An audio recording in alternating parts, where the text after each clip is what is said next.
O'zbek jamiyatini jiddiy kasalliklaridan bittasi mukammal ijrochilarni tarbiyalashga o'rganganmiz. Keling Shahzod, men boricha aytay, hozir gapim shokka solishi mumkin. Siz haqiqatan ham hozirgi bobo bo'lgan nevarasi bilan vaqt o'tkazish zavq beradi deb o'ylaysizmi? Jamiyatda shunaqa insonlar borda, ya'ni juda ko'p kitob o'qiganda, lekin ozgina odamlar introvert bo'lib qoladi yoki bir ingliz tilida aytganda nerd deydi, botanik bo'lib qoladi deydida. Mana insoniyat yaratilganidan butun tarixda asosiy kuch bu bilim bo'lgan.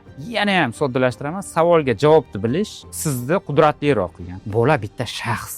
Bola kelib, mani tug'dir deb yalinmagan siz. Agar farzandingiz sizdan faqat bitta narsani meros qilib olishini xohlasangiz, nima narsa bo'lgan bo'lardi? Bugun Mening daho farzandim podkastining navbatdagi soni. Bugungi podkastimiz mehmoni O'zbekistonda kitob o'qish madaniyatini rivojlantirishga katta hissa qo'shgan inson, Asaxiy kitoblar do'konlari asoschisi Feruzbek Allayev bo'ladilar. Bugungi podkastimizda qanday qilib farzandlarimizda kitob o'qish madaniyatini shakllantira olamiz va ularga kitob o'qish qanchalik foydali ekanligini birgalikda bilib olamiz. Tayyor bo'lsalaringiz, boshladik.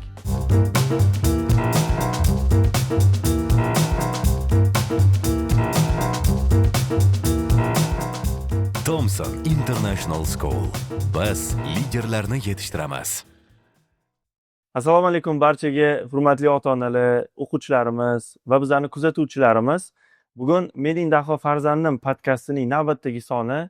Bu galgi mehmonimiz O'zbekistonda mutolaa madaniyatini rivojlantirishga, juda ko'plab kitoblarni o'zbek tiliga tarjima qilishda katta jonbozlik ko'rsatgan, yoshlarimizni kitobni sevishga o'rgatayotgan inson Feruz aka Allayev bo'ladilar. Feruz aka, xush kelibsiz podkastga. Assalomu alaykum. Katta rahmat taklif uchun.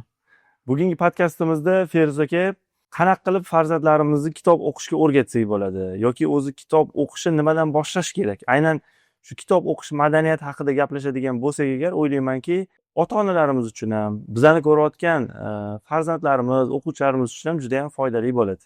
Avvalo taklif uchun rahmat. Agar mavzu shu bo'ladigan bo'lsa, faqat shu bo'ladi. Bolangizni o'ylab kitob o'qing ko'proq, bola kitob o'qiydi, podkast tugadi. Rahmat taklif uchun. Yo'q, jiddiy aytganda ham shunaqa. Nimagaligini aytib o'taman. Mana bunaqa narsada, masalan, sizni qo'lingizga oxirgi iPhone'ni berib qo'ysam, ichiga sim karta qo'yilmagan bo'lsa, Wi-Fi ga ulanmagan bo'lsa, qayta Shahzod internetga kir desam kirib bilasizmi? Yo'q, kira olmaydi. Kitob ham xuddi shunaqa, bolaga deb kitob o'qi deganmini, agar ota-ona o'zi kitob o'qimasa, bola kitob o'qimaydi. Wi-Fi routerda ota-ona o'rtada. Ota-ona o'qisa, bola ko'rsa, kontakt bo'lsa, o'shanda bola ko'proq kitobga qiziqishi mumkin. Shuning uchun ham juda muhim. Ola podkastda haqida yana har qaysi rakishda yondashamiz, lekin uyda kelib ota-ona o'tirib, divanda o'tirib, bolasiga "Sen kitob o'qigin" deb turib, shunchaki o'zi Instagramda titishda davom etmasdan, o'zi kitob o'qishi. Ya aslida juda ham to'g'ri fikr bildirdingiz. Ota-ona kitob o'qishi, bola misol uchun yosh bo'lsa, boshqa bo'lsa, onam kitob o'qiyapti yo dadam kitob o'qiyapti deb undan keyin kitob o'qishi mumkin. Lekin aslida balki shu haqida ham gaplashishimiz kerakdir. Yoshi katta odam ham bugungi kunda kitob ochib, masalan, bir bet o'qiydi-da, tushunmadim deydi-da. Masalan, kitob o'qimagan odam, deylik, o'rtacha 30-35 yosh, 40 yoshli odam kitob o'qiganda eng ko'p yuz beradigan narsa bir bet kitob o'qilinadi-da.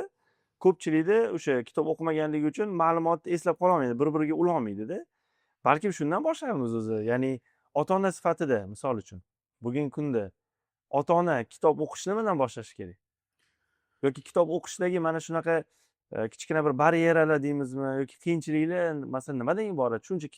Shuncha xalqqa deylik, insonlarga kitob o'qish targ'ib qilasiz, life hacklari bo'lsa aytib. Endi birinchi navbatda odamda saviya degan narsa bor, hammada har xil. Bizda muammo nima? Kitob o'qish desa, shu zahoti boshlanadi, "Sen Navoiyni mutolaa qilganmisan? Boburni his qilganmisan?" deb turib boshlashadi. Yo'q. Keling boricha gaplashaylik. Bugun ma'lum bir tajribasi bo'lmagan, bagaji yo'q inson shunchaki olib Navoiyni o'qib tushunib keta olmaydi. Shunaqa. O'shanga o'xshab, masalan, bugun ko'p kitob o'qiydigan odamlar bilan gaplashsangiz, birinchi o'qigan kitobing qaysi edi deb so'rang. Maktab davrini aytmayman, hammamiz birinchi o'qigan kitobimiz alifbo. maktabda institut bitirgandan keyin birinchi o'qigan kitobi qachondir kitobxonaga qaytib boshlaganda odatda Karnegidan boshlashgan bo'lishadi yoki bo'lmasa Kiyosaki Boyota kambag'al otadan boshlashgan bo'lishadi. Keyin asta-sekinlik bilan kirib borib boshqa kitoblarga kirishib ketishadi. Nima uchun bunaqa? Chunki u sodda, oddiy tilda yozilgan va odamlarni qiziqtiradigan mavzular. O'shanga o'xshab birinchi navbatda kitob o'qimoqchimisiz? Qaysidir kitobni olib o'qidingizmi? 10 bet, 20 bet o'qidingizmi? Kirishib keta olmadingizmi?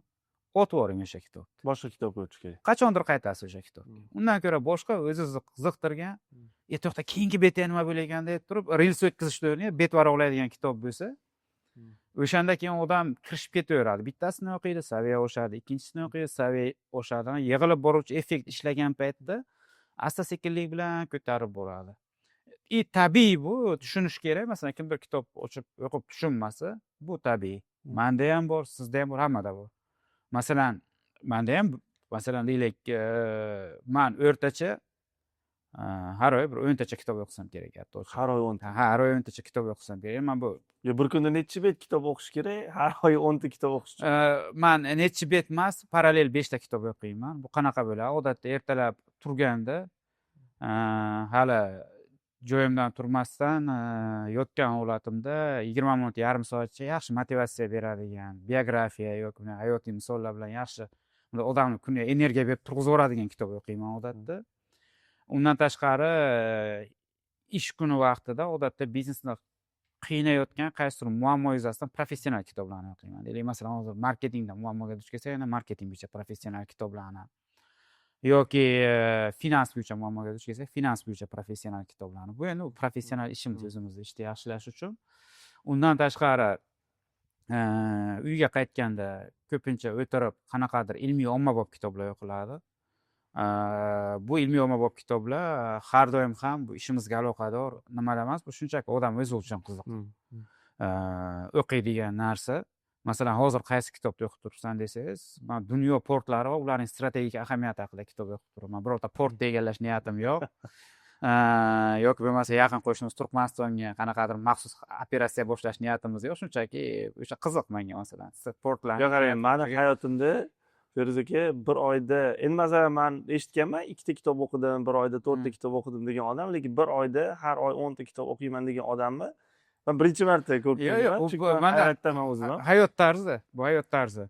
Keyin uyda bolalar bilan o'tirib, odatda bolalar yoshiga mos birga kitob o'qiymiz va uxlashdan oldin doim badiiy kitob o'qiyman. Imkon boricha murakkabroq badiiy kitob va shu parallel 5 ta kitob o'qiladi. Chalg'ib ketmaysizmi masalan 10 ta kitob bo'lsa? Qarang, turli xil kontekstlarda o'qib turibman uchun ana u bittasini qo'yib ikkinchisini emasda, bittasi ishxonada, bittasi turganda, kravatdan turmasdan turib, bittasi qaytganda, bittasi bolalar bilan, bittasi uxlashdan oldin bo'lgani uchun kontekst boshqa bo'lgani uchun ana u menda aralashmaydi. Kimlardir parallel o'qiy olmasligi mumkin.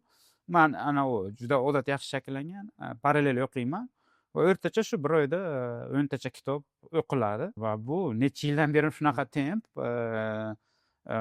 shunga o'rganib qolganman. Men hozir hamma 10 ta kitob o'qishi kerak deb aytmayman. Endi bu men ko'proq o'zimning holatim, bu ko'proq endi ham kitob, men kitob bo'yicha noshirman, bu meni ishim. Lekin masalan o'zi butun dunyoda bir oyda kimdir bitta kitob o'qisa, bu yaxshi narsa hisoblanadi. Ya'ni siz bir oyga olib 300-350 betlik kitobni maza qilib o'zingiz uchun o'qing, bu juda yaxshi narsa. Keyin yana bir marta aytaman. Men doim iltimos qilaman. Masalan, bizda bo'lgan Asahi Books'da ochgan paytimizda, men o'sha paytda Novzadagi do'konimizda, birinchi ochgan do'konimiz Novzada bo'lgan, onlayndan tashqari o'zim borib mijozlar bilan kelganda, bir mijoz bilan gaplashganimda, keldi-yu 1984 birinchi chiqqan kitobimiz. Qaysi 1984 olmoqchi nimaga? Chunki o'shani reklama qilganmiz, o'shani ko'p kelgan. Ungacha O'zbekistonda kitob deyarli reklama qilinmagandi. Keyin men aytdim, oxirgi marta qachon kitob o'qigansiz? Universitetda o'qigandim. Yoshlar 40larga borib qolgan ekan. Hozirgacha mijozimiz o'sha eslashadi. Olmang deganman. Tushuntirganman nimagaligini. 1984 olib o'qishadi-yu. Kitobni tushunishmaydi. Muammo nima? Ular men 1984 ni tushunmadim. 1984 ni o'qish menga emas demaydi. Kitob o'qish menga emas deyishadi. Tushuntirsin, 1984 dan kelgan xulosa bilan. O'sha uchun ham aslida kitob o'qish bu juda qiziqarli jarayon. Bu odamni mulohaza qildiradigan, miyasini rivojlantiradigan, bir nechta qobiliyatlarini yaxshilaydigan jarayonda. Lekin buni to'g'ri yo'lga qo'yish avvalo qiziqarli kitob o'qishdan boshlanadi. Olib Dan Brownni o'qing masalan, tili sodda, lekin syujet mazmun jihatdan o'tkir ko'taradigan muammolar jihatdan Dan Brown. Agatha Christie'ni o'qing. Masalan, biz Asahida Agatha Christie kitoblarini chiqarmaymiz, lekin detektivda mana mazax kirib ketasiz. Qanday qilib tugatganingizni bilmay qolasiz. Yoki o'zimizning o'zbek adabiyotidan yengil yozadigan yozuvchilarni olib o'qish kerak. Masalan, Abdulla Qahhorni o'qish kerak. Masalan, kitoblari ancha yengil, tili sodda. O'sha sekin-sekin yengildan murakkabga qarab boriladi va saviya o'sib boradi. Agar mana o'sha sekin-sekin yengildan o'qib boradigan bo'lsa, 1 yil, 2 yilda odam atrofdagilar sezmasa ham o'zi sezadi dunyoqarashi qanaqa o'zgarganini. Masalan, men bir nechta misollarni berib o'tishim mumkin. Avvalo nima o'zgaradi? Siz odamlarni tushunishingiz o'zgaradi. Siz odamlarni nima demoqchi ekanligini yaxshiroq tushuna boshlaysiz. Chunki siz kitobda har xil personajlarni, har xil xarakterli, dunyoqarashli odamlarni ko'rgan sari tushunasiz. Bu odamda bunaqa dunyoqarash, bu odamda bunaqa dunyoqarash. Bu mana bunaqa demoqchi, xayollari mana bunaqa o'tar ekan deb turib, odamlarni yaxshiroq tushunib boshlaysiz. Ikkinchi muhim narsa, siz nima demoqchi ekanligingizni yaxshiroq ifodalaysiz. Mana bo'ladi, siz nimadir aytmoqchisiz, lekin so'z yetmaydi. So'z bilan ifodalab bera olmaysiz. Lug'at boyligi bu yaxshilanadi.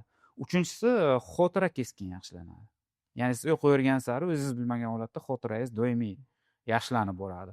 To'rtinchisi, oddiy bitta narsa, masalan deylik, siz birorta mashhur kitobda kinosini ko'rsangiz, masalan Harry Potterni ko'rsangiz, siz rejissyorni fantaziyasini ko'rasiz. Rejissyorni versiyasini ko'rasiz. Lekin har safar matn o'qiganda kitob bo'lishi shart emas. Xohlagan matn o'qiganda siz nima qilasiz? Miyada o'zingiz faraz qilib proyeksiya qilasiz, to'g'rimi? Bu proyeksiya nima degani? Miyada yangi neyronlar shakllanib, sizda kreativlik bilan mantiq rivojlanadi degani. Juda to'g'ri narsa aytdingiz. O'sha talabalik paytlarimda urushning so'nggi qurboni. Shu o'qiganim esimda, masalan o'sha urush tugagandan keyin nimaga endi so'nggi qurbon deyiladi? Masalan o'sha qulupnay o'g'irlab mana o'qigan. Anaqa qilinadi. O'sha holat, masalan, o'sha hovli yoki o'sha qulupnay tergandagi holat yoki sigirni o'g'irlab ketdi deydi. Shu narsani siz o'zingizcha faraz qilgansiz. O'shanda kino shakllanadi-da. Men o'zimcha faraz qilganman. Bu nima?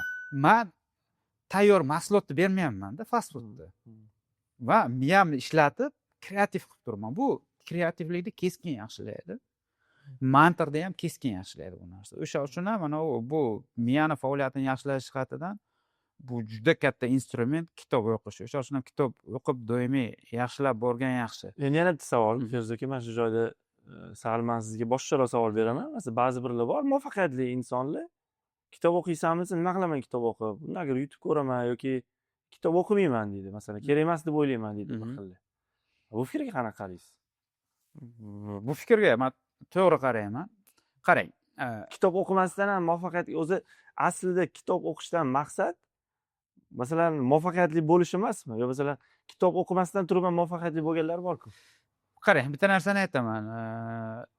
Biror joyda yozib qo'yilgan, kafolatlangan qonuniyat yo'q. Ko'p kitob o'qigan odam muvaffaqiyatli bo'ladi degan. Yoki bo'lmasa, biror joyda kafolatlangan qonun yo'q. Garvardni bitirgan hamma muvaffaqiyatli bo'ladi degan. Tushunib turibsizmi? Lekin muvaffaqiyatli odamlarning orasida kitob o'qigani ko'proqmi muvaffaqiyatsiz odamlarga nisbatan degan savolga 100% haq, qayta isbot qilingan narsa. Ya'ni ko'proq kitob o'qiydigan odamlar hayotda ko'proq muvaffaqiyatliroq bo'ladi. Bu ana isbot qilingan narsa, tadqiqot bor. Agar adashmasam, Angliyada qilingan tadqiqot edi. Oyiga o'rtacha bitta kitob o'qiydigan aholining oyida kitob o'qimaydigan, mana kam kitob o'qiydigan aholi bilan solishtirganda daromadlaridagi farq 30% bo'lib chiqqan. Ya'ni o'rtacha daromad 30% ko'proq topadi. Bu rad etib bo'lmaydigan fakt. Ikkinchisi, undan ham qiziqarli tadqiqot bo'lgan, agar adashmasam Amerika Qo'shma Shtatlarida edi. Lekin kimgadir qiziq bo'lsa, ChatGPTdan tekshirib qo'yishadi. Tadqiqotda isbotlangan kitob o'qiydigan auditoriyani o'rtacha umri kitob o'qimaydigan auditoriyaga nisbatan 3,5 yildan 5 yilgacha uzoq bo'lib chiqdi. Nimani hisobiga ko'p yashaydi? Chunki u kitob o'qiydigan auditoriya nisbatan o'zini anglagan, sog'lig'iga e'tiborli, mas'uliyatli his qilgan, umumiy jamiyat bilan munosabatlarini to'g'ri qilgan, hayotda ko'proq narsaga erishgan, kamroq og'ir mehnat qilgan, boshqa qilgan, ya'ni qator faktorlar yig'ilib kelganda, o'shanga o'xshab kitob o'qish bu muhim elementlardan bittasi hayotda muvaffaqiyatli inson bo'lish uchun. ana endi siz aytayotgan masalan kitob o'qimaydi hayotda muvaffaqiyatga erishgan degan holat ikki xil keys bor. Birinchisi normal iqtisodiy munosabatlar qurilgan keys bor. Normal iqtisodiy munosabatlar qurilgan keysda siz muvaffaqiyatli bo'lishingiz uchun sizda ma'lum bir darajada boshqalarda yo'q bilim bo'lishi zarur. Ikkinchi keys bor, unda normal iqtisodiy aloqalar buzilgan. Ya'ni sizda aka bilimdan ko'ra qaysidir qing'ir yo'li to'g'riroq eplashi sizga muhimroq bo'ladi. Birinchi kapitalni qurib olish uchun hazil bor-ku. Amerikalik milliarderga kelib turib, sizni boyligingiz haqida tadqiqot o'tkazsak bo'ladimi, so'rovnoma o'tkazib bir aniqlasak bo'ladimi hammasini desa, birinchi $100 million tekshirmay qolganingni xohlagancha tekshira olaver deydi-yu. O'shanga o'xshab ma'lum bir anavi buzilgan jamiyatlar bor, muvaffaqiyat keysi. O'sha jamiyatda ko'proq kitob o'qimagan odamlar muvaffaqiyatliroq bo'lishi mumkin. Lekin to'g'ri iqtisodiy faktor ishlagan holatda kitob o'qiydigan odamlar boyroq, muvaffaqiyatliroq va ko'proq bilimga ega. U kitobdan tashqari boshqa bilim, masalan, podkast ko'rishi deylik.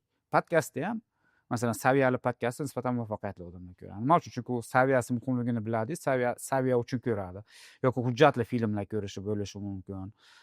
Yoki treninglarga qatnashi, turli xil darslarni sotib olishi. Bundoq olib qarasangiz, agar kitobni shunchaki zavq shavq uchun o'qiyotgan auditoriyani ajratib qo'ysangiz, nimadir manfaat bilan kitob o'qiyotgan auditoriyani olsangiz, u auditoriya qaysidir kursga borayotgan auditoriya bilan yoki qaysidir treningga borayotgan auditoriya bilan unchalik farq qilmaydi. Uni ham, buni ham uchalasini ham maqsadi borib nimadir bilim olib, o'sha bilimni evaziga hayotini yaxshilash. Kitob o'qishdan maqsad o'zi kerak ma'lumotni, bilmagan narsangizni qaysidir ma'noda olish. Yana bir marta aytaman, bu kitobni maqsadli o'qiganda. Undan tashqari kitob o'qish shunchaki hobbi sifatida, faoliyat turi sifatida bu eng zavqli narsalardan bittasi. Amalda qanaqa bo'lishi kerak? Odamda tanlov bo'lishi kerak. Bugun kechqurun boribman, uyda kitob o'qiymanmi, kino ko'ramanmi, yo reels ko'ramanmi, yo nimadir o'ynaymanmi degan, ya'ni bu zavq olish, dam olish yo'llaridan biri. 3-4 ta badiiy yaxshi detektiv kitob o'qing, ana maza qilib o'qing, mana tushunasiz keyin. Qaysidir ertaga kelib ongli tarzda siz uyga borib turib, bugun kechqurun yarim soat, 1 soat kitob o'qishdi. Qanaqadir ma'lumot bilim uchun emas, shunchaki o'qishdi, o'zingizga ana u dam olish vositasi. Menimcha men o'zimga bir javob topdim sizning savolingizdan. Men o'zim qanaqa kitob o'qiyman? Masalan, kitob mavzusini ko'raman. Menga masalan hozirgi holatimga kerakmi deyman.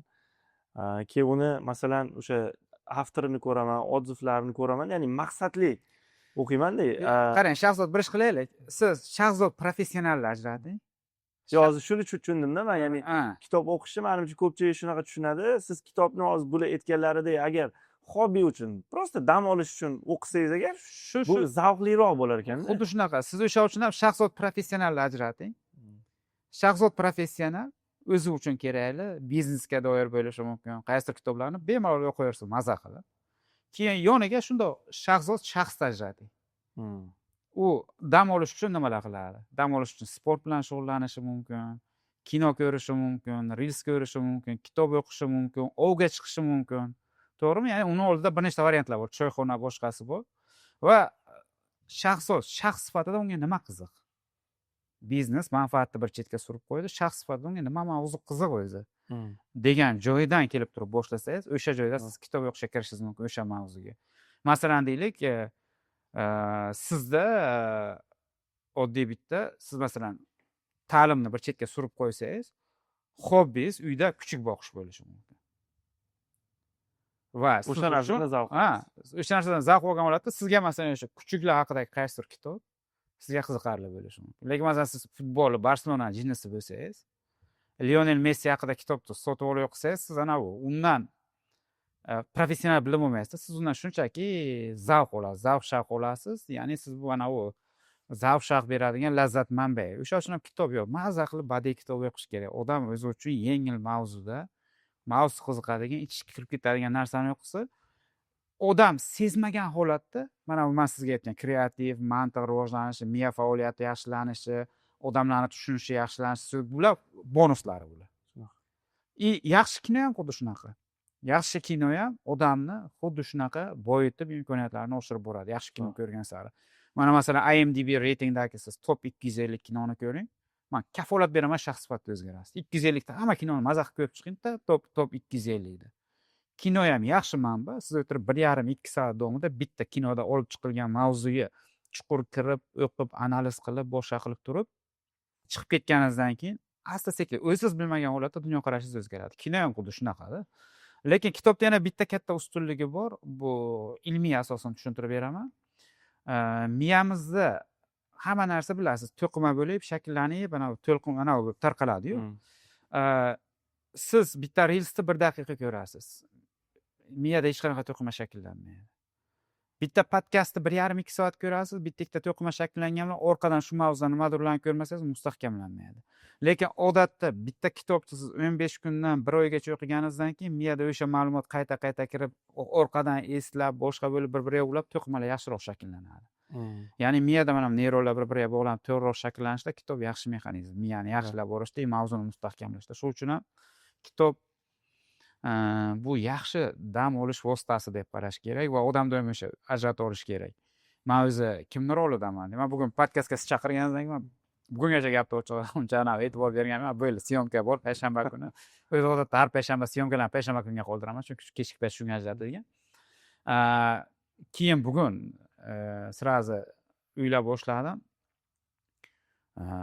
Shahzod ta'lim Davron aka bilan birinchi son chiqqanda saqlab qo'yganim o'zimga ko'rib chiqishim kerak deb turib, undan keyingilarga vaqt imkoniyat yetgan yo'q edi. Bugun dedim, men dedim podkastga kim sifatida boraman? Tadbirkor sifatidami, ota sifatidami, noshir sifatidami deb turib. O'shanga o'sha kitob o'qiyotganida siz kim sifatida kitob o'qib turibsiz? Shaxs sifatidami, professional sifatidami yoki ota-ona sifatida? Siz ota rolida boshqa kitoblarni o'qiysiz-da. Ota rolida siz farzandga yaxshi ota bo'lish nimasdan, paradigmasidan kelib chiqqanda boshqa kitoblarni o'qiysiz. Zo'r tushuntirib berdingiz. Menimcha hali birorta podkastda bu mavzuni, ya'ni kitob o'qishni rolliga borib tushuntirib bermagansiz, menimcha, Feruz aka. Yo'q, juda zo'r menimcha tushuntirish bo'ldi. Hozir bizlarni kuzatayotganlar.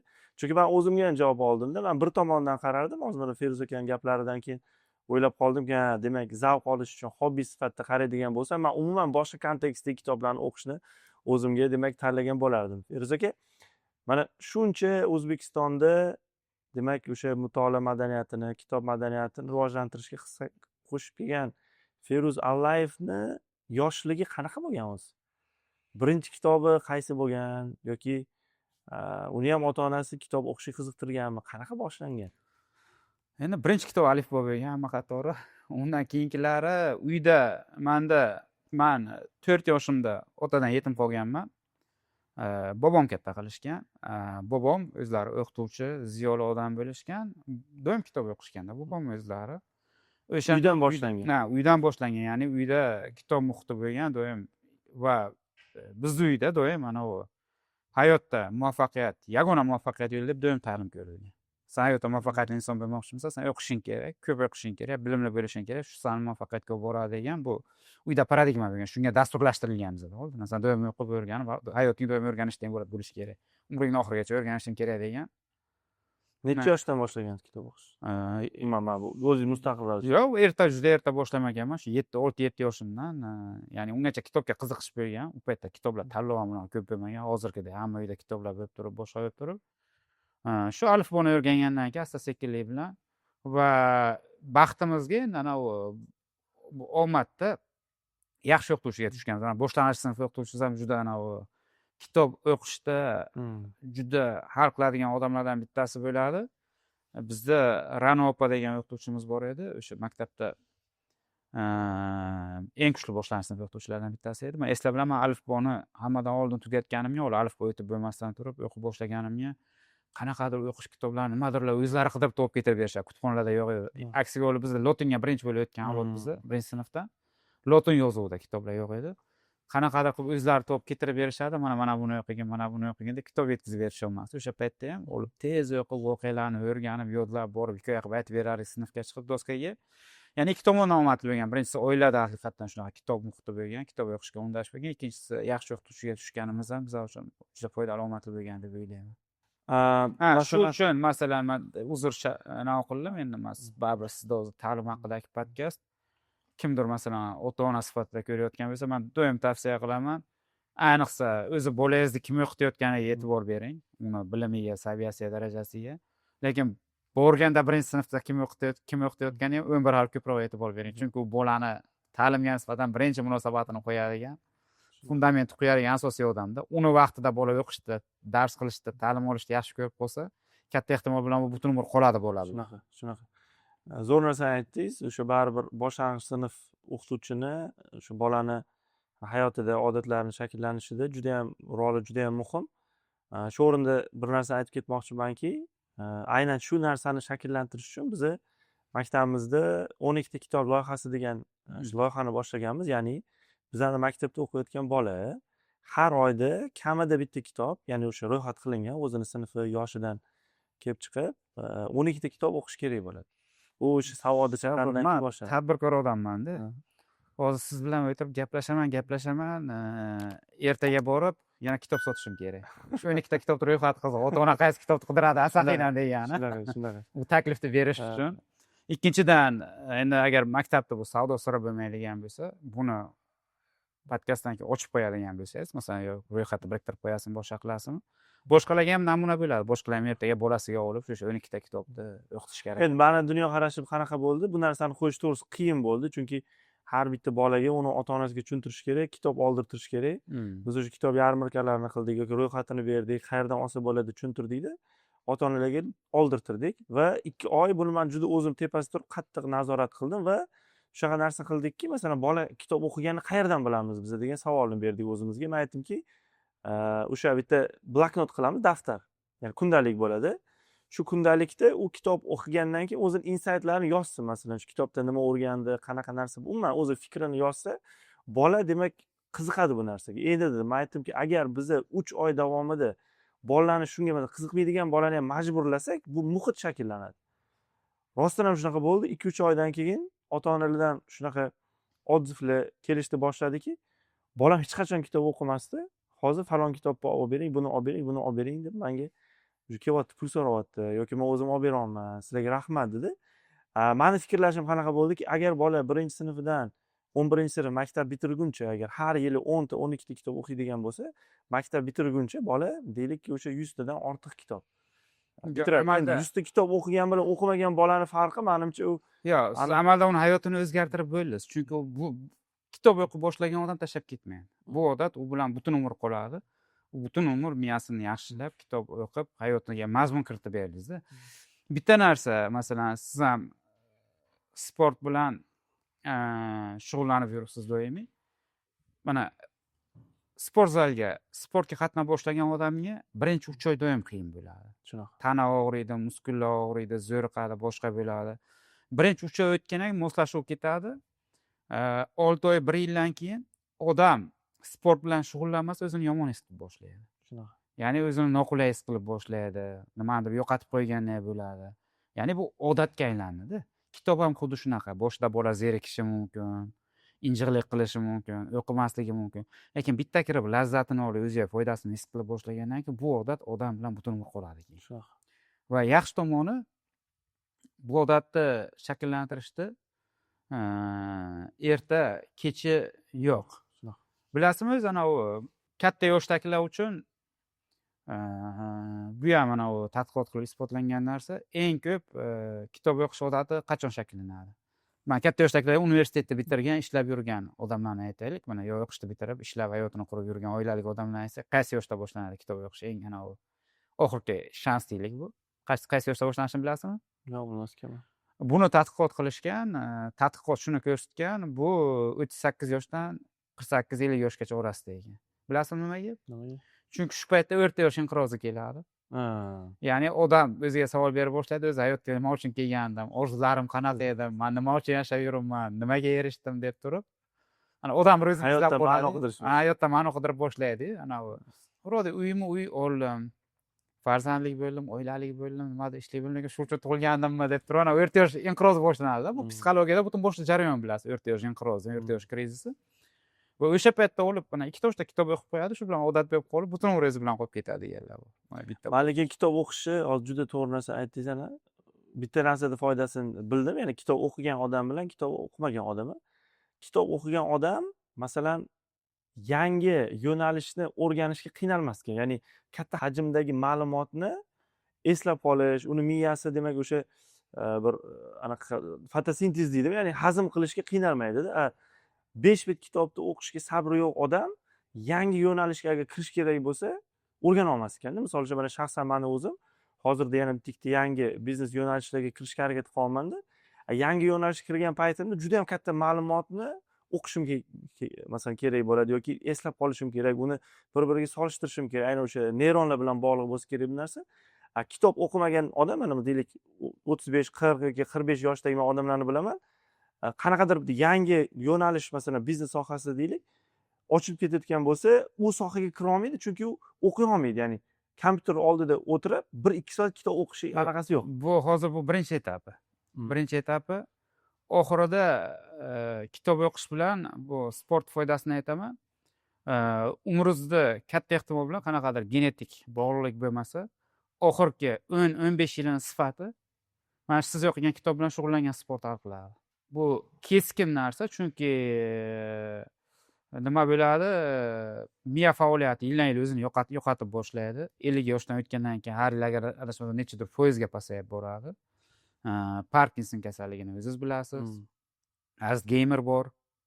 Har xil kasalliklar bor. Bizlar endi o'zbekchilar ko'pincha e'tibor berishmaydi, ko'pincha hatto prognoz ham qo'ymaydi. Kirdi chiqdi bo'lib qolgan deb shunchaki nima qilamiz qaraganda. Yo'q, bu ana o'sha miya faoliyati keskin pasayib, miya o'zini yo'qotib borganini natijasi bo'ladi. Yoki sport ham xuddi shunaqa. Masalan, o'ziga qarab yurgan odam katta ehtimol bilan agar o'sha genetik yoki baxtsiz holat bo'lsa, ko'pincha oyoqda yurib turib, shu o'limigacha ham uyda kirib chiqib yurdi deyishadi, chollarni aytishadi bu bolani.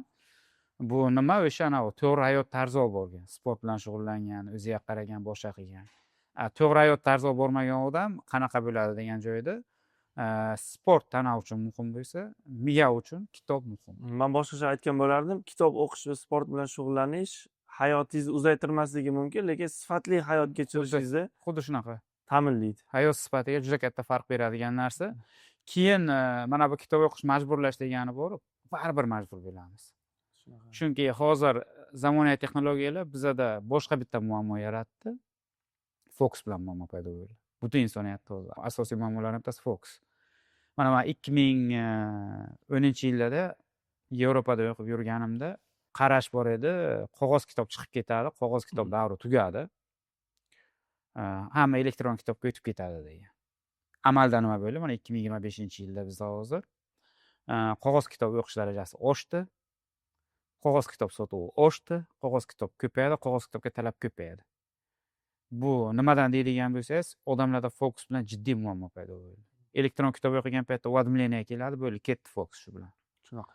Fokus bilan muammo shu darajada jiddiy bo'lib qoldi. Odamlar kino ko'rmay qo'ydi. Rostdan Kitob yo'lda tursa, kino ko'rmay qo'ydi. Kino ko'rmay qo'ydi degan kino ham 1,5-2 soatlik murakkab syujet liniya. Uni fokusi nari bo'lsa 1 minut shunday Kingsga o'tkazib yuborish kerak. Qo'ylar kitob ushlasang varadi, unda o'tkazib yubormoqchi bo'ladi. O'shanga o'xshab ana bu fokus bilan muammo, bu jiddiy muammo. Bolalarda ham shu muammo, kattalarda ham shu muammo. O'sha uchun ham biz fokusni ushlab, o'zimizda miyani, ana bu kerakli qobiliyatni ushlab turish uchun kitob o'qishga majbur biz. To'g'ri. Shu darajada bitta fokusini qaratib, bitta ish qila olmaydi. U kitob o'qish yo'lda tursin. Aqlimi ovqat pishira olmaydi. Fokus qo'yib. Risk ko'p turib ovqat pishiradi. Ovqat kuyib ketdi, tuzi ko'p. Nima bo'lgan? Boshqa bo'lgan. Lekin hozir aytgan gapingizni tasdig'iga, odam agar o'zi ovqatlanayotgan bo'lsa, telefonini qo'yadi-da, reels o'tkazib, ovqatlanishga o'tishdida. Bu muammo bor. Keyin u mayli. Men shaxsiy mashinam yo'q, taksida yuraman doim. Shofyor rolda o'tirib reels ko'rib ketadi. Bu reallik, bu reallik.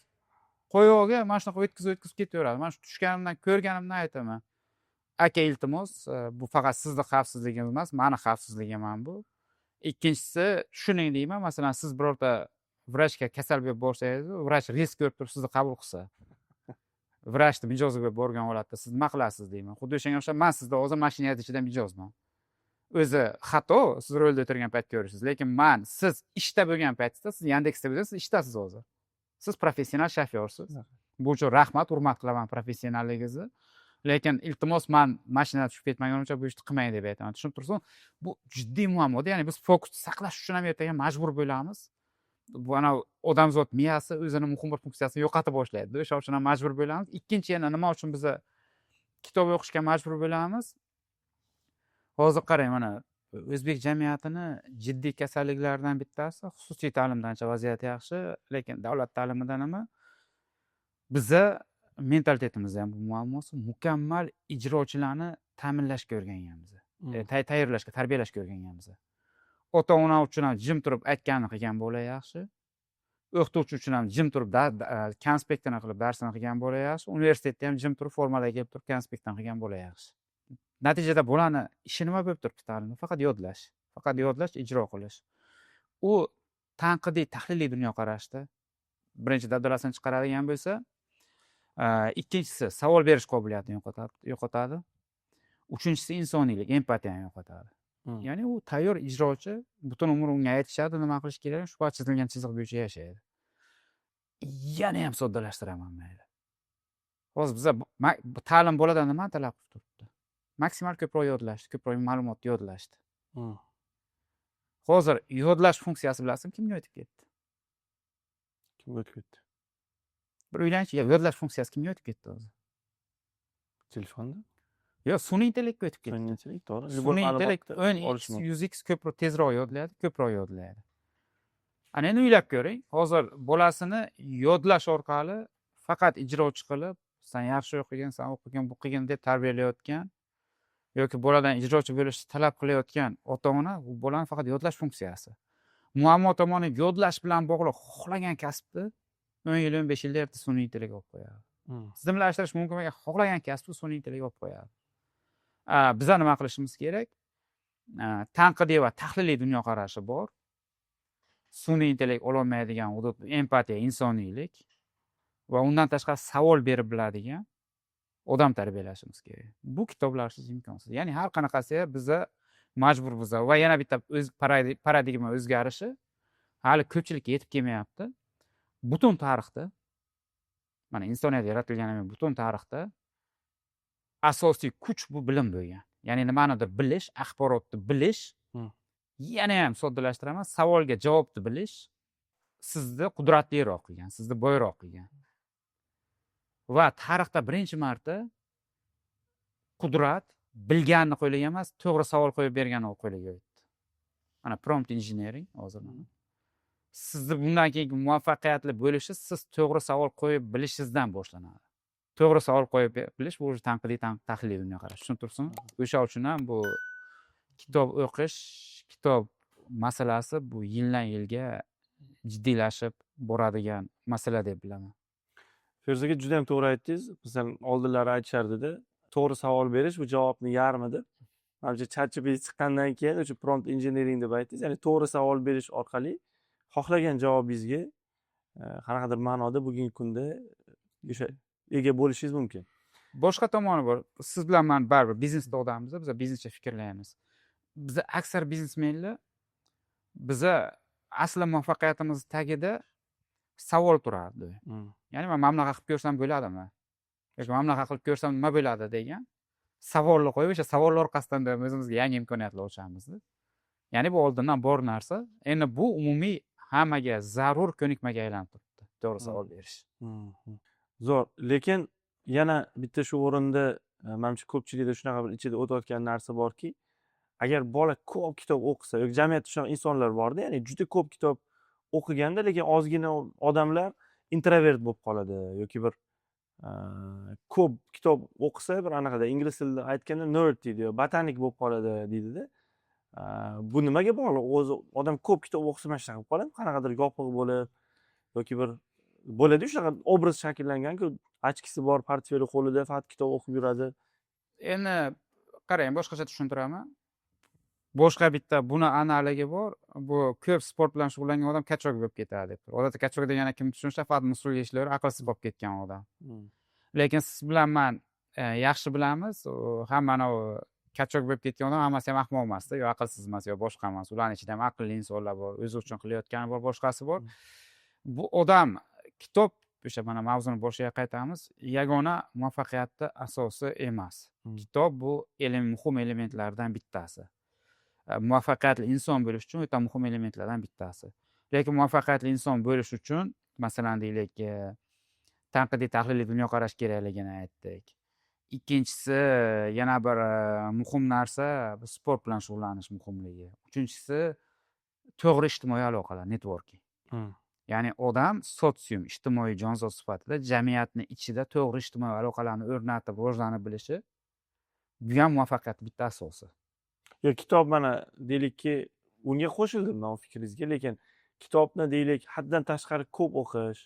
Agar bitta faqat o'shanalik, masalan, kimdir faqat umrini sportga bag'ishlasa, o'sha sport bilan o'tdi degani, faqat kitobga nima qilib, o'sha o'zi bilan o'zi kitob bilan yashab yuraveradi.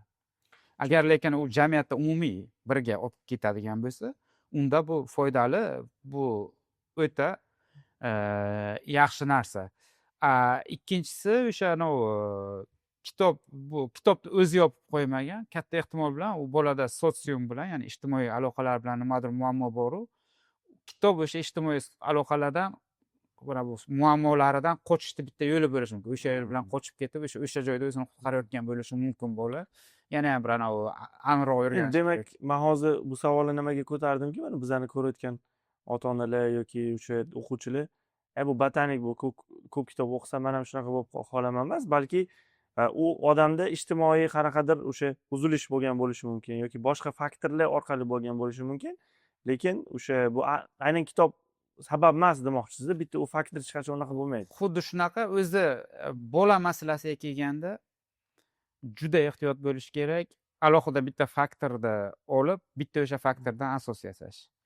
Masalan, bola nimani noto'g'ri qilib qo'ysa, faqat onasini ayblash yoki otasini ayblash ham noto'g'ri. Oddiy bitta narsa, bugun sizni farzandingiz siz yoki onasi bilan, ya'ni bog'cha yoshida bo'lsa mayli, lekin maktab yoshida bo'lsa, bugungi kunini necha foizini o'tkazadi? 10% mi, 20%? Deylik, ertalab, kechki payt uxlashdan oldin o'sha payt. Hali ertalab kechki payt bola bo'ldi degan siz bilan vaqt o'tkazdi degani emas, tushunib turibsizmi? Ya'ni bugun bolani dunyoqarashini shakllantirishda u birinchi navbatda sotsium, ya'ni bolani atrofidagi umumiy ijtimoiy muhit hal qiladi. Va nima uchun bolani to'g'ri maktabga berish juda muhim? Chunki bolangiz kim bilan o'qiyotganligi katta ehtimol bilan bolani kelajagini siz berayotgan tarbiyadan ko'ra ko'proq hal qilib qo'yishi mumkin. Chunki bola sizdan ko'ra ular bilan ko'proq vaqt o'tkazadi bu maktabida. Bu birinchisi sotsium masalasi, to'g'rimi? Ikkinchisi, bola nimani iste'mol qilib turibdi? Nimani ko'rib turibdi? Nimani iste'mol qilib turibdi? Ishoning, ishonmang. Bugun bu achinarli holat. Bola u yoqda tursa, kattalarni telefon tarbiyalab turibdi. Instagramda ko'raveradi, qanaqadir psixologlarni, nimalarni boshqasini, keyin psixologcha gapira boshlaydi 5 oy 6 oy o'tgandan keyin. Ya'ni bugun dunyoqarashni telefon shakllantirib turibdi. Telefon emzak bo'lib qolgan. Bilasizmi, emzak rolini bajaradi telefon. Chunki bolaga emzak berishdan maqsad nima? Jim o'tirish. Bola jim bo'lsin, mana bola jim bo'lsin, o'zi bilan o'zi band bo'lsin, yig'lamasin, meni boshimni og'ritmasin shu. Men ovqatimni pishira olay, yo boshqa ishimni qilay, yo ibodatimni qilay. Yo o'ta bo'lsa Instagramga kirib kimgadir like bo'lsay, lesh bu meni bezovta qilmasin. Telefon ham xuddi shu. Bolaga nima uchun telefon berib qo'yishadi? Shu olsin ko'rsin shu YouTube'ni, meni bezovta qilmasin. Telefon emzak rolini bajarib turibdi bolaga. Bola nimani iste'mol qilib turibdi? Nima dunyoqarash shakllanib turibdi? Har zamonda qaraydi, bola ham shustir bo'lib ketgan. Otasi yaqinlashsa boshqa narsa o'tkazib yuboradi bo'ldi. Biladi, o'z otam deydi, so'kadi, nima bilan ko'rib turibsan deb deydi. Bu jiddiy muammo. Masalan, bolangizga har kuni 3 mahal burger, Coca-Cola, chips bersangiz, nima bo'ladi bola? Fast food bersangiz. Sog'lom. U yoqda telefonda fast food berib yotishibdi. Emzakdan ko'ra xavfli telefon. Nima uchun emzakdan ko'ra xavfli? Emzak bu platseboda. Bu berasiz, bola hech qanaqa kaloriya olmaydi, boshqa qilmaydi, shunchaki o'zini o'zi aldab jim bo'ladi. Nari yoqda lekin miya ma'lumot to'lib dunyoqarash shakllanyapti. Tushunib turibsizmi, muammo nimada? Sog'lom ovqat berish haqida o'ylayapmiz, lekin sog'lom ma'lumot berishda muammo mana shunda. O'sha uchun ham bugun bolani atrofida ota-ona, o'sha gapimni boshiga qaytaman, bola bilan bo'layotgan nimadir o'zgarishlarga bitta narsani aniq sabab deb ko'rmasin. Katta ehtimol bilan bu o'ta murakkab. Maktab, maktabdagi aloqalari, o'qituvchisi, qaysidir boradigan sport to'garaklari, iste'mol qilayotgan kontenti, o'qiyotgan kitobi, ota-ona bilan munosabati, bobo-buvi bilan munosabati hammasi yig'ilib bitta bo'lib shakllanayotgan narsa. O'sha uchun ham bu o'ta murakkab. Anavi kim vatan emasligi ham. U katta ehtimol bilan o'sha kitob o'qimagan bola vatanidan ham ko'ra anavi psixologik kasal bo'lib ketishi mumkin. Kitobda o'zini topib, nimadir narsa topib olib, o'sha orqali o'zini qidirmagan edi. Chunki uni muammosi boshqa joyda, vataning bo'layotganida. Balki oilada vazifasini bajarmayotgan, rol model bo'lib berolmayotgan ota bordir balki u yoqda. Sababi boshqa bo'lishi mumkin. Ya'ni chuqurroq qidirish kerakda, anavi turib. O'shanga bu aslida juda murakkab narsa-da. Men anavi tadbirkor rolidan ota roliga o'tgan paytda gapni ochig'i juda hayqaman. Chunki tadbirkor sifatida biz qiladigan xatoni nima qilamiz? Biznesda bu xato nima? pul yo'qotasiz. Xato xarajat. Böyle xarajatini qilasiz, qanchadir pulga kuydiz, shu bilan tushunasiz. Ha, böyle xatoni qilaman, xarajati buncha bo'ldi. Astag'firulloh qaytib qilmayman. Ana u borma kuyasan deydi, borma kuyasan ana kuyding deydi. Lekin boladan nima muammo tomoni natija bugun emasda, 15-20 yildan keyin keladi. Uni keyin to'g'rilab bo'lmaydi. Birinchisi to'g'rilab bo'lmaydi. To'g'rilab bo'lmaganligi siz o'zingizni rakursingizdan aytib turibsiz-da. Bundoq qarasa, mana shu bo'lamni o'sha paytda men yaxshi shug'ullanmadim, o'rganmadim, fokus qilmadim. Yo, oddiy bitta shifokorga borib davolatmadim masalan, kasallik qancha kechga bilishgan, boshqa bo'lgan deb aytasiz. Bu siz o'zingizga nisbatan aytayotgan narsa-da. Men yomon ssenariyda aytaman sizga. Bola bitta shaxs. Bola kelib, meni tug'dir deb yalinmagan sizga. Siz bu e'tiborsizlik, bu harakatsizligingiz orqali narigi shaxs hayotini dabdala qilgan bo'lasiz. Siz uni hayotiga nisbatan mas'uliyatingiz bor-da, tushunib turibsizmi? Siz o'zingizga nisbatan ko'rishingiz mumkin. Men mana buni qilmadim, menga mana bunaqa. Yo'q, siz aslida uni hayotini dabdala qilgansiz. O'sha uchun ham bola masalasida men ana ota sifatida qo'yarman, gapni ochiq, mas'uliyati juda og'ir ota sifatida tadbirkor bo'lgandan ko'ra, tadbirkor Feruz bilan ota Feruzni farqi bo'lishi kerak doim deb aytaman. Shu uchun ham har doim aytaman, iltimos bola masalasida sal o'tirib yuzakilik qilmasdan, bu yuzakilik qiladigan mavzu emas. Bolani sog'lig'i, aytayotgan narsalari, sabablari, hamma narsasi bilan qiziqish, uni to'g'ri muhitga tushirish, to'g'ri muhitga qo'yish. Bu bolaga yedirayotgan yoki kiydirayotgan narsasidan ko'ra muhimroq. Ko'pchilik bola uchun bankomat roliga o'tib qolganda. Meni vazifam bolaga pul topib, yaxshi yedirish, yaxshi kiydirish deydi. Lekin balki bolaga boshqa narsa kerakdir.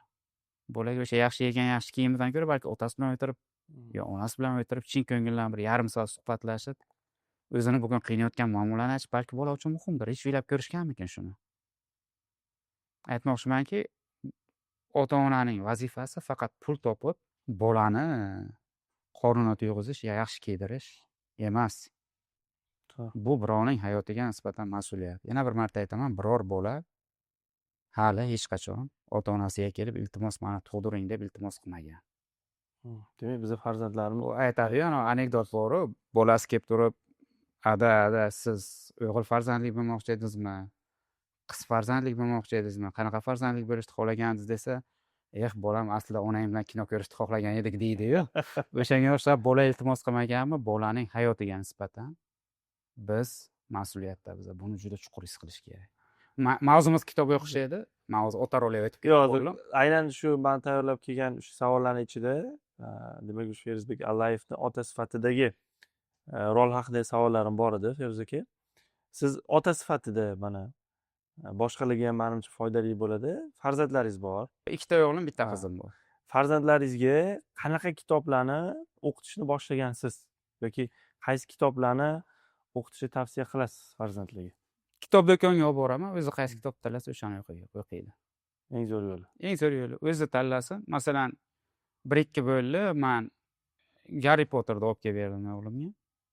O'qimadi, qiziqmadi Harry Potterga. Fasli kinosini ko'rganman, syujetini yoddan bilaman, kinosini bir necha marta ko'rganman dedi. Xo'p, senga qaysi kitob qiziq dedim. Menga kosmos qiziq dedi. Yugurib marhamat dedim. Uyda pastdagi o'zimizni asaxiy do'koni bor edi, olib tushdim. Borib kosmos haqida kitob tanlab oldi. Ishoning, ishonmang, kechqurun borib majburlab 12:30da zo'rg'a uxlatdik bolani. Titib, quyosh mana bunaqa ekan. Marsga mana buncha gradus havo yetib bor ekan deb turib, bir oy shu mavzu haqida menga gaplash, savol berib yurdi. Qaysidir bosqichga kelib savollarni topolmasdan ChatGPT bilan ovozli nima yoqib qo'yamiz, undan so'raymiz. ChatGPT murakkab ilmiy tushuntirsa, keyin aytaman, o'g'lim bilan birga san bilan suhbatlashyapmiz, iltimos 8 yoshli bola tushunadigan tilda javob bergin deb turib. Ertaga futbolga qiziqadi, to'g'rimi? Masalan, futbolga qiziqib boshlasa, ertaga ketdik, borib futbol haqida birorta samimiy yaxshi kitob topib kelamiz deb turib. Ya'ni bolaga berish kerak imkon. Va imkon boricha bolani yoshiga mos kitoblarni keltirib 5 xil, 6 xil, 10 xil mavzuda terib qo'ying. Bola o'zi tanlab olib, o'zi kirishib ketsa, siz majburlaganingizdan ko'ra o'zini tanlovi bo'ladigan bo'lsa, bola undan yaxshiroq kirishadi kitob o'qishga. Siz majburlagandan ko'ra. O'sha uchun ko'proq kitob do'koniga olib boring. Internetdan buyurtma qilmang, asahiydan ham buyurtma qilmang. O'zini olib boring, ushlab ko'rib, his qilib, o'zi qiziqib tanlab olsin, u ana o'ziga ham mana bo'ladi. Men tanladim, shuni o'qishim kerak, menga qiziq deydi. Zo'r. Ota-onalar o'zlaringizga savol beringlar. Qachon oxirgi marta kitob do'koniga bordingiz? Farzandimiz kitob o'qishini xohlaymiz, lekin qachon oxirgi marta kitob borganlaringizni eslolmaysiz. Lekin qachon oxirgi marta farzandingiz bilan kitob do'koniga bordingiz? Yaqinda bir holat bo'ldi, buni post qilganman ijtimoiy tarmoqda hozir. Mavzu ochilganda xuddi shu gap bo'ldi. Toshkent City'da bilsangiz kerak, O'zbekistonda eng katta kitob do'konini ochdi. O'sha do'konga bir Xorazmdan aka, Xorazmdan chekka tumandan chiqib kelishgan ekan, o'zi Toshkentda yashashadi. Bolalarini olib kelishibdi, farzandlarini. O'sha kishi aytib berishdi. Yoshligida ularni yo opam yo singlim deyishdi, hozir eslay olmayman. Opasi yoki singlisi bilan adasi o'sha tumandagi bozordagi do'konga kitob rastasiga kitob sotib olib bergan, olib borishgan ekan. Va aytishdiki, shu butun umrlik xotira bo'lib qolgan. Hozir ham mana eslayman, yaxshi xotira sifatida otam menga kitob olgan, olib borgan deb turib. Bola uchun bu kitob olishdan tashqari ota-ona bilan birga o'tkazilgan vaqtda bu. Va shu otadan, adalari rahmatli ekan, yaxshi xotira bo'lib qolgan. Mana hozir otanglarni mashhurroq xotirangiz o'sha bitta detal bo'lib qoladi. O'shanga o'xshab olmasa ham mayli, olib boring bolani.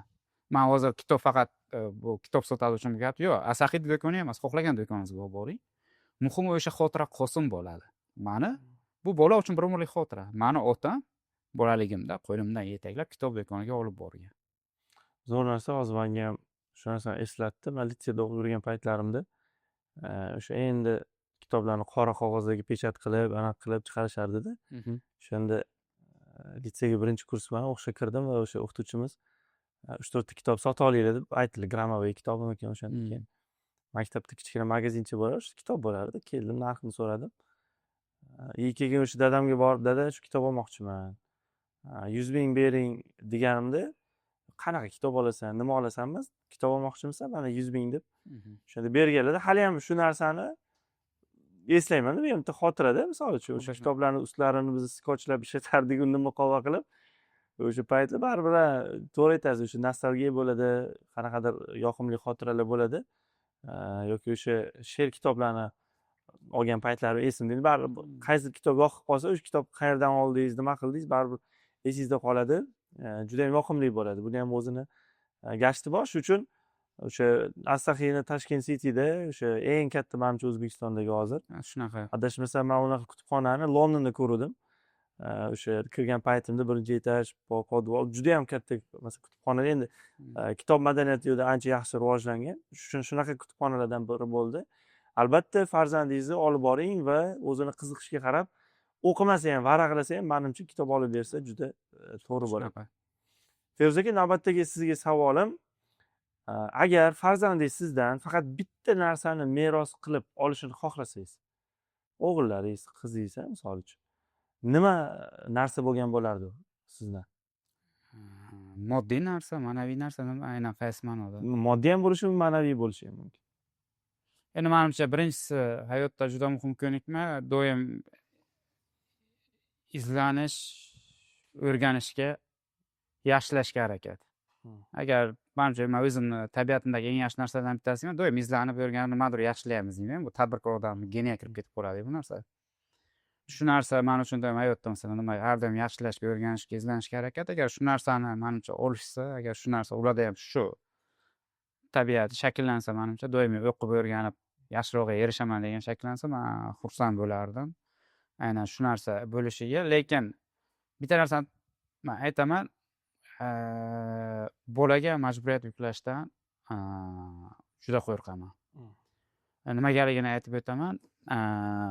Qariganimda bir piyola suv tutadi yo bir piyola choy tutadi deyishadi. Shu gapga juda qarshiman men. Oiladagi munosabatlar bu iqtisodiy munosabatlar emas. Biznes muhitida pul oldi berdisi bu qarz. Ya'ni men sizga pul beraman. Siz menga nimadir qiymat qaytarasiz. Bu jamiyatdagi normal iqtisodiy aloqalar. Siz qiymat qaytarmasangiz nima bo'ladi? Men pulimga kuygan bo'laman, boshqa bo'laman. Ya'ni o'sha munosabatlar manfaat ustida qurilgan. Shunaqa. Oila burishda-da. Ertaga bolam katta bo'lib meni boqadi degan paradigma bilan bola boqish kerak emas. Bola shaxs, alohida taqdir, alohida inson, alohida shaxsiyat. U sizda oldingizda suv tutishga, boqishga majbur emas. O'sha uchun ham bola bu omonat daftarchasi emas. Bolaga omonatdek qaramayman. Men bugunga ta'limga tiksam, boshqa qilsam ertaga meni boqadi degan. Ertaga qariganingizda kimdir sizni boqish kerak bo'lsa, yaxshisi o'sha pulingizni to'g'ri investitsiya qiling. Pul yig'ib boring, qariganda kelib hamshira qarasin. Yoki bo'lmasa bugun O'zbekiston sharoitida o'rtacha 4-7 million maoshga bitta qariya kimdir kelib bemalol qarashi mumkin. Ovqatini ham qilishi mumkin, pampersini ham alishtirishi mumkin, boshqa ham qilishi mumkin. Lekin erta kelajakda o'sha bola 4-7 millionlik qiymat uchun bugun bola o'stirish kerak emas. Undan ko'ra rishta, mehrda bering. Ota sifatida, ona sifatida vazifangizni bajaring. Shu insonni shunchaki yaxshi ko'rgan bo'lsa, unga yaxshi narsalar bilan bo'lishing, hech qanaqa majburiyat yuklamasdan. Ertaga u bola o'zi mehr bilan sizga qaraydi. Chunki sizni avvalo rishta bog'lab turadi. Manfaat, majburiyat, mas'uliyat emas. Otam, onam menga kun bermayapti ayolim bilan. Qo'ymayapti, unga qarashim kerak degan ichidagi og'ir mas'uliyat bilan emas, otam, onam menga to'g'ri tarbiya berdi. Shaxs sifatida shakllanishimga yordam berdi. Umrini menga sarfladi. Men unga mehr berib, men uni menga ehtiyoji bo'lganda qo'llab-quvvatlashim kerak degan nima bilan kelsa, menimcha mevasi ancha shirin bo'ladi.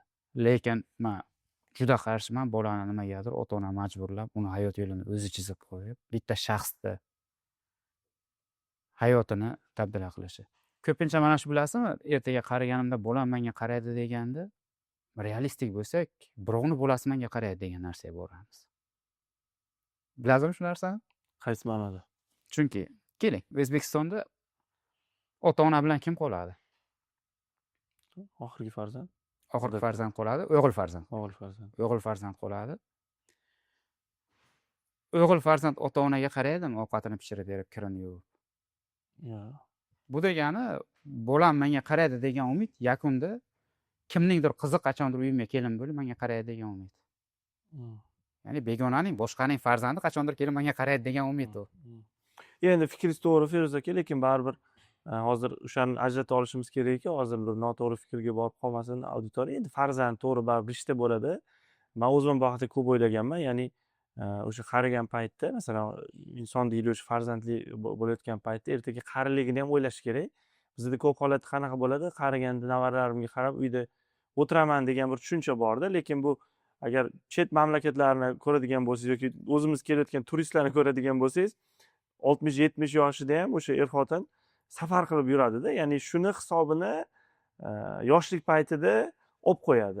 Bizda sal boshqacharoq. Biz aytganingizdek bolamizga mas'uliyat beramiz, ertaga menga qaraysan, boshqa qilasan. Ya'ni o'sha rishtalarimizni moliyaviy tomonga ko'proq burib qo'yamiz. Muammo shunda, boshqa muammo borda. Bu bola shaxs u. U birinchi ota-ona uchun munosib farzand bo'lishi kerak. Undan keyin tez uylanib, munosib er bo'lish kerak, undan keyin tez farzandli bo'lib, munosib ota bo'lish kerak va qaysidir bosqichda manchi deb urib chiqadi shaxsiyatda. Aniq urib chiqadi. Psixologik muammo hech qachon qolib ketmaydi. Bosim ostida bo'ladi. Bosim ostida qachondir urib chiqadi manchi deb. Yo'q, o'zini izlasin, o'zi yaxshi ko'rgan ishni qilsin, hayoti o'zi ongli tarzda qarorga kelgani bu odamni ancha baxtliroq qiladi. Majburiyat, mas'uliyat bosim ostida kelgandan ko'ra deb o'ylayman. Shu uchun ham imkon berish kerak. Ikkinchisi, siz aytayotgan mana bu bobo bu nevaralarim bilan degan narsa, kelin shahzod, men boricha aytay, hozir gapim shokka solishi mumkin. Siz haqiqatdan ham hozirgi bobo buviga nevarasi bilan vaqt o'tkazish zavq beradi deb o'ylaysizmi? Yo'q, hozir mani oyimlarga zavq beradi lekin. Necha daqiqa? Endi bilaman, hozir siz nima demoqchi bo'lganingizni, no qaysidir ma'noda baribir nima deydi, o'zbek mentaliteti bor-da. Masalan, biz men bilan siz Yevropadan kelib qolmadik-ku, masalan, O'zbekistonda-da. Qarang, sizni oilaviy keysingizni olmaylik. Umumiy o'rtacha olaylik. Bugun bitta bobo yoki buvi uchun nevarasi bilan vaqt o'tkazish necha daqiqadan keyin asabi buzilib boshlaydi? Yarim soatdir, 1 soatdir. Yaxshi.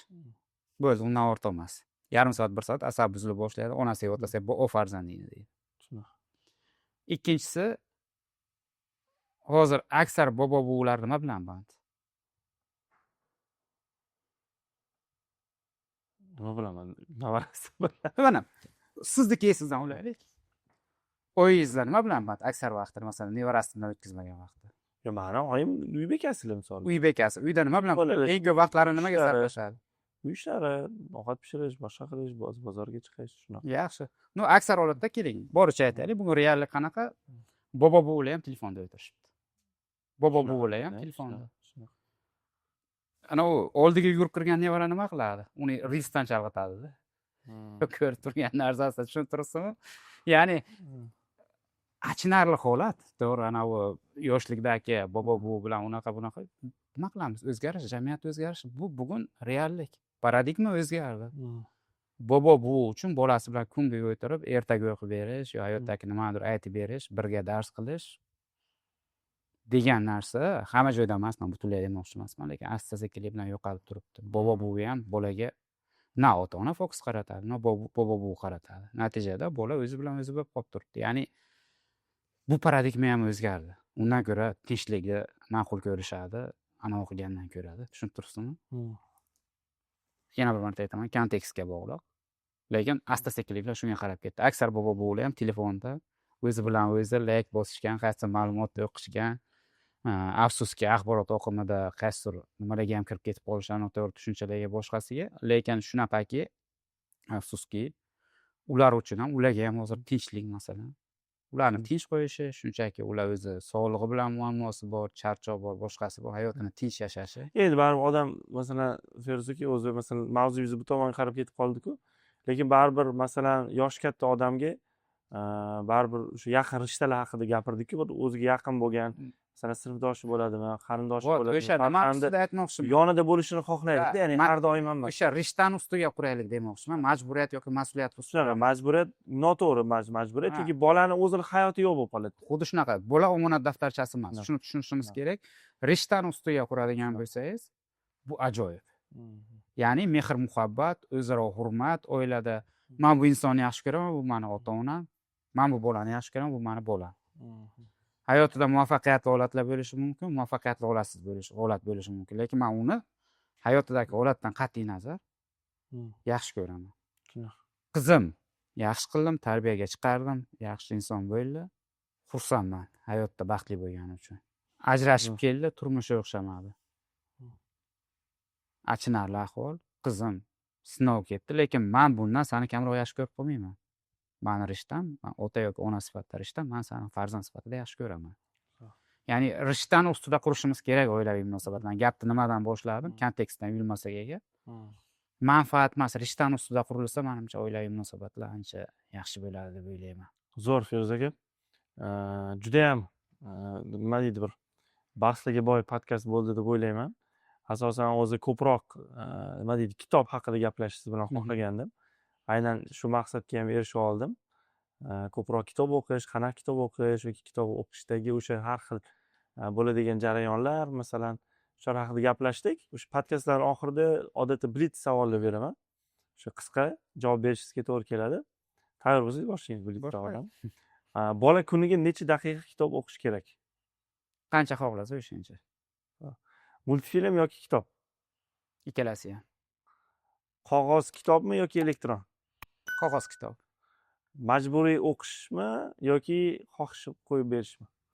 Boshlanishda majburiy, imkon boricha xohishga shakllantirish. Har bir bola daho bo'lishi shart deb o'ylaysizmi? Har bir bola baxtli bo'lishi kerak. Bir so'z bilan aytganda, kitob o'qiydigan bola bu Ongli bola. zo'r. Feruzaga kattakon rahmat Sizlarga ham rahmat taklif uchun. kelganingiz uchun va yana xursand qildilar. Mani Feruzaga o'zlarining yangi chiqqan Bezonomika kitoblarini sovg'a qildilar. Juda ko'p kitoblar menga sovg'a qiladilar.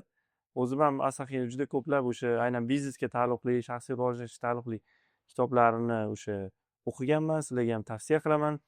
Bugun kitob o'qish haqida farzandlarimizni, nafaqat farzandlarimizni, balki o'zimizni kitobni sevishga o'rgatish haqida gaplashdik. Feruza aka, kelganingiz uchun rahmat sizga kattakon. Sizlarga ham rahmat. O'ziga xos podkast bo'ldi, chunki bu mavzular hech oshmagandek-da. Ko'pincha biznes haqida gaplashardik yoki ilm haqida gaplashardik. Yo, men xursand bo'ldim. Qaysidir joylarda agar nimanidir noto'g'ri aytib qo'ygan bo'lsam, auditoriyani noto'g'ri tushunmaslik uchun uzr so'rab qo'yaman va iltimos, hamma aytayotgan narsamiz bu qaysidir kontekstdan kelib chiqib aytiladi. Bitta kontekstga tushgan narsa ikkinchi kontekstga umuman tushmasligi mumkin-da. Ya'ni olib umumiyga qo'yavermanglar, chunki juda ko'p ko'ramiz o'zbek jamiyatida qaysidir kontekstda kichik narsani aytasiz, ular olib, bu odam mana bunaqa dedi deb ketishadi. Yo, iltimos, bu har bittasi qaysidir kontekstda aytilgan narsa, o'sha kontekstda to'g'ri talqin qilgan yaxshiroq deb o'ylayman. Va muhimi, podkast ijodkorlarini tabriklayman. Muhim faqat psixologiyani atrofida o'tirib olmasdan, jamiyat, xalq uchun foydali mavzularni ko'tarish, shu uchun sizlarni tabriklayman. Rahmat. Rahmat kattakon, sog' bo'linglar. Keyingi podkastda ko'rishguncha.